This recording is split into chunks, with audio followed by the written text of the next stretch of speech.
Mheshimiwa Aida Joseph Kenan kwa dakika zisizozidi 5 na utafuatiwa na Mheshimiwa Anatropia Theonest kwa dakika zisizozidi 5. Mheshimiwa Mwenyekiti, nakushukuru.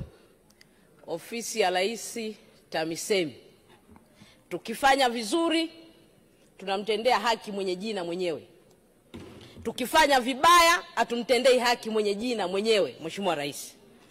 Mheshimiwa Mwenyekiti, kwa sababu muda ni mchache, ni aibu mpaka leo bendera ya taifa, picha ya Mheshimiwa Rais kuambia shuleni wanunue. Pelekeni, na inawezekana tuhitaji malaika Gabrieli. Jambo la pili, upande wa TARURA. Mheshimiwa Mwenyekiti, naishukuru serikali kwa kusikiliza bunge kuongeza bajeti kwa miaka 4 mfululizo. Lakini bajeti hizo zinakwenda. Mheshimiwa Mwenyekiti, jimbo la Nkasi Kaskazini, robo 3 ya barabara zake ziko chini ya TARURA. Pamoja na kuongezeka kwa bajeti, hebu angalieni maeneo yaliyoathirika zaidi, muyape kipaumbele au kuwe na program maalum ya kuweza kumaliza hizo changamoto. Mheshimiwa Mwenyekiti, wakati nazungumza hapa mwaka jana niliwaambia kuna kivuko kimoja ambacho kimekuwa kinapelekea vifo vingi vya wanafunzi. Nikawaambia mnasubiri mpaka nani afe mchukue maamuzi. Nashukuru mmetewa fedha kidogo. Ile barabara haijakamilika. Hatutaki tena watoto wetu waendelee kufa pale. Hatujui wale wanafunzi watakuwa nani kesho. Tuheshimu ndoto zao, tuweze kujenga hicho kivuko kati ya kata ya Isunta na kata ya Namanyele. Tuweze kumaliza kwa wakati. Jambo lingine, natambua uwekezaji ambao umefanyika kwenye wizara hii. Upande wa elimu, lakini upande wa sekta ya afya, lakini ushauri wangu, uwekezaji huo uendane na huduma zinazotolewa. Sio majengo yabaki kuwa sifa ya majengo.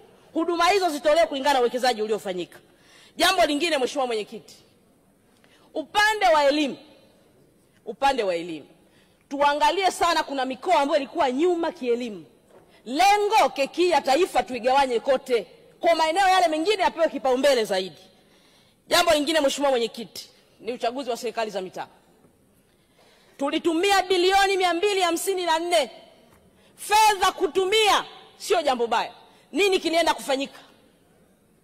Mheshimiwa Mwenyekiti, Mheshimiwa Mchengelo ameshafanya kazi kwenye wizara hizo nyingine vizuri kabisa, na hata wizara ya TAMISEMI maeneo mengine na usimamizi vizuri kabisa.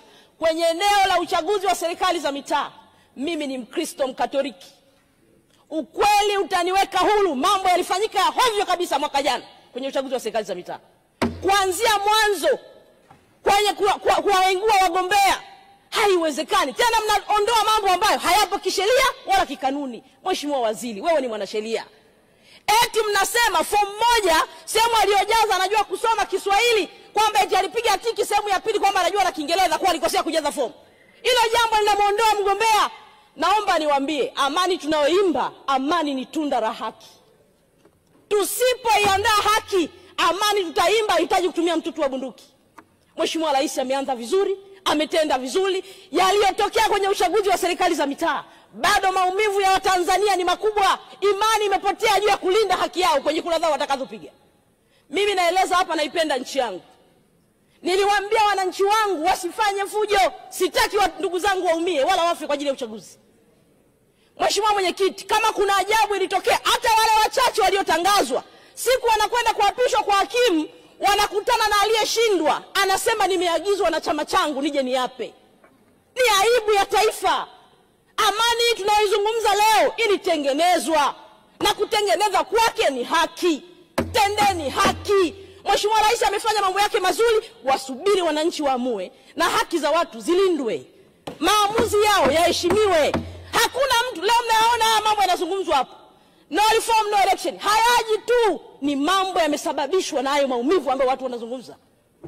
Kuna majibu yatolewe. Hakuna mtu ambaye anaweza kuvunja amani ya nchi hii. Tukivunja tunaenda wapi? Taifa ni la kwetu sote. Yaliyojitokeza kwenye uchaguzi wa serikali za mitaa, tusione aibu kwamba tulikosea, tujisahihishe. Turudishe amani ya taifa letu. Turudishe haki ya mpiga kura. Turudishe heshima ya mpiga kura. Viongozi wote wanatokana na maamuzi ya wananchi. Tukikosea leo, tunatengeneza taifa la namna gani? Tutasema sawa tumerudi. Na mimi Mheshimiwa Mwenyekiti, ni kweli tunasema mambo yamefanyika. Hata jimboni kwangu yamefanyika. Nataka nirudi kwa haki. Wananchi waamue kwamba aidha tunakurudisha bungeni, sio sio kwa sababu fulani amesema. Hao wananchi watakuwa na mbunge waliyemchagua, diwani waliyemchagua, wanaweza kumkosoa kwa makosa anayofanya. Leo tukitumia mgongo wa nyuma, tukatumia mamlaka, amani hii tutayubili leo. Tunayoyubili leo hatutatumia mtutu wa bunduki kuirudisha. Tutairudisha kwa kutenda haki, na haki ndio tunda la amani. Ndio ushauri wangu kwenye eneo hili, bila hofu yoyote. Kama Mkristo nitawashauri, tumetoka huko na wote tuna dini humu ndani. Makosa yaliyofanyika tukubali, yalifanyika ni makosa, tuilinde nchi yetu kwa kutenda haki, na haki ndio tunda la amani. Asante Mheshimiwa Mwenyekiti.